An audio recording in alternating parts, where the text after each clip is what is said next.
Now, Myeshia Johnson is in a position that nobody should ever want to be in. Just weeks after burying her husband, she now has to defend herself against the President of the United States. This is an insane story. Now, basically, look, this has been going on for the last few days, and it gets very complicated. Nobody thought this would be so complicated, but that's apparently that's the kind of world we're in. Okay, now it started with Trump getting criticism that he wasn't addressing the 4 service members that were killed in a recent ambush in Niger. Now, Trump, he's like, no, I called the families, and it was very nice conversations. In fact, I called more families than Obama had called. Well, that set people into motion to try and look into that to see if that was true. Surprise, surprise, or not really surprising, it turned out to not be true. Now, these families, faced with that incredible lie, a lot of families came out and said, actually, no, I never got a call from Trump. I don't really care if I get a call from Trump, but I never got a call from Trump. And that also brought people who actually did get calls from Trump. And one of them was the family of LaDavid Johnson. Now, LaDavid Johnson is one of the people, the Green Berets, that were killed in this deadly ambush in Niger, which I don't even know what we're doing in Niger, but hey, it's news to me, it's news to a lot of people, but we happen to be in tons and tons of places in which I don't know if we should be, or probably shouldn't be, right? Now, during this call, Trump was apparently incredibly insensitive, saying that, well, he knew what he signed up for, but I guess it still hurts. So, yeah.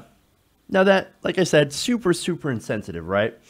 So now here's where it gets complicated and very, very political. Now, somebody who was there to hear this call was a congresswoman from Florida, Frederica Wilson. Now, Frederica Wilson apparently had close ties to this family before, and had overheard the call because she was in the car with Myeshia Johnson and members of her family while they were on their way to go and pick up the corpse of her husband. Now, she gets this call, right? And she's very upset by it, okay? So now, afterwards, Congresswoman Wilson decides, okay, well, look, I'm going to go on TV, and first off, I'm going to push back at the fact that President Obama,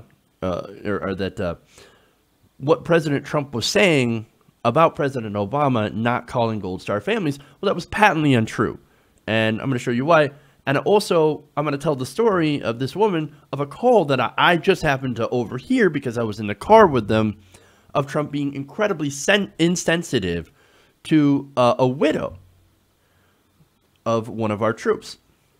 So now, that, of course, causes Trump to send out first John Kelly to share his own story, to make this even more political, to call out Frederica Wilson. And like I said, the whole thing is bizarre. Over the weekend, Trump was like, oh, wacky Congresswoman Wilson, she was lying. This whole thing is fake news. And after all of that, the widow, Myeshia Johnson, decides that she's going to go on Good Morning America and she's going to speak out. Let me show you that. There are also a lot of questions about the phone call you received from President Trump. I know you were in a car to the airport. Tell us what happened next. Me and my family was in the limo to receive my husband from, I think that was Denver, Dover we went to? Dover. Dover. And we was literally on the airport strip getting ready to get out. And he called Master Sergeant Neil's phone. I asked Master Sergeant Neil to put his phone on speaker so my aunt and uncle could hear as well. And he goes on to saying his statement as what he said was... The president. Yes, the president said that he knew what he signed up for, but it hurts anyways. And it made me cry because I was very angry at the tone of his voice and how he said it. Like he couldn't remember my husband's name. The only way he remembered my husband's name because he told me he had my husband report in front of him. And that's when he actually said LaDavid. I heard him stumbling on trying to remember my husband's name. And that what hurt me the most, because if my husband is out here fighting for our country and he risks his life for our country, why can't you remember his name? Damn. Now, okay, look, that's powerful. And this is obviously a terrible situation, right? I mean, look, for anybody to lose their husband and then have the president of the United States say what he said when he was supposed to be consoling them, right? It's horrific, okay? So now let's compare that to another Gold Star family who also got a call from Donald Trump. Now, this is Staff Sergeant Mark R. de Alencar. Now, he was killed in Afghanistan on April 8th. It's amazing that we're still in Afghanistan where we shouldn't be, okay? Nonetheless, we have our service member still in Afghanistan, and one of them gets killed on April 8th. He was actually one of the first ones that got killed this year. Now, his wife, Natasha Alencar, got a call from President Trump on April 12th. Now, consider the difference, right? And there's actually a recording of this because the family makes sure to make a tape, and you can go listen to that. I'll have the link in the description. But basically what he said is, I'm sorry to hear about the whole situation. What a horrible thing. He's an unbelievable hero, and you know all the people that serve with him are saying how incredible he was. De Alencar also said that Trump had researched her husband and was familiar with the awards that he received. He also left her a message for the kids saying, tell them their father was a great hero that I respected. Now look at the difference, right? I listened to that tape. And if you listen to that tape and then you listen to the response from Myeshia Johnson about her experience with Trump, that's a big, big difference. Again, with the De Alencars, I was thinking, hey, man, this is wonderful. This is actually how you're supposed to handle the call. It was very gracious. It was a very good call, very good message. He was very, very nice, right? Now, that got me thinking, why would the call to Myeshia Johnson be so different? And then it kind of hits you when you just look at the difference. Myeshia Johnson, obviously black, Alencar, white. No disrespect to the Alencars, right? And in fact, they both deserve the same kind of treatment. And that's the problem. They didn't get the same kind of treatment. And Trump, and it's because I believe Trump is an unbelievable racist. Now, look, do I think that he planned on this? He planned to be a dick to David LaJohnson's family? No, not necessarily. But see, the thing is that he cannot help himself. He learned racism from his father. And look, he learned it and he internalized this racism from his dad.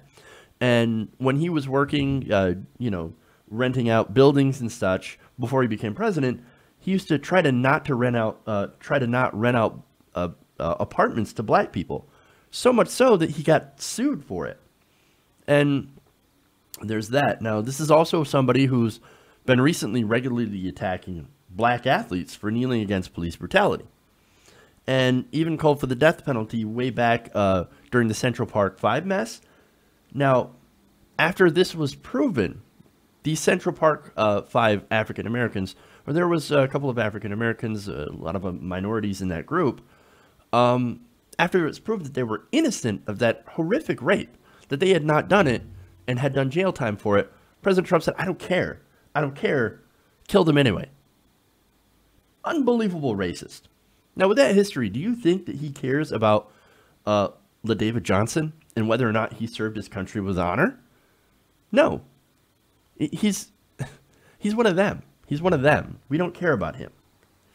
And now it gets even worse. Now he's actually calling a Gold Star widow a liar. Earlier today, he tweeted, I had a very respectful conversation with the widow of Sergeant LaDavid Johnson, and I spoke his name for the beginning without hesitation. Without hesitation. Now, this is despite a bunch of people, witnesses in the car, saying, no, actually, that's not how it went down. He did say it exactly 100% the way that Congresswoman Wilson had actually said. Why would she make that up? I think the last thing that someone who just lost their husband wants to do is attract that kind of hate right now. That Trump supporters are now lobbing at her. I mean, you read through the comment section of any places. Hell, I could read through my own comment section in this video. Oh, she's politicizing her husband's death.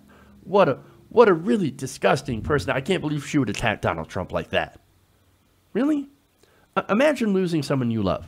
Do you really think that you would go, yes, now I can use this tragedy to go after Donald Trump? Really? Really? As if anybody actually needs any more reasons. But look, enough. The people who are actually attacking a Gold Star widow need to back the fuck off.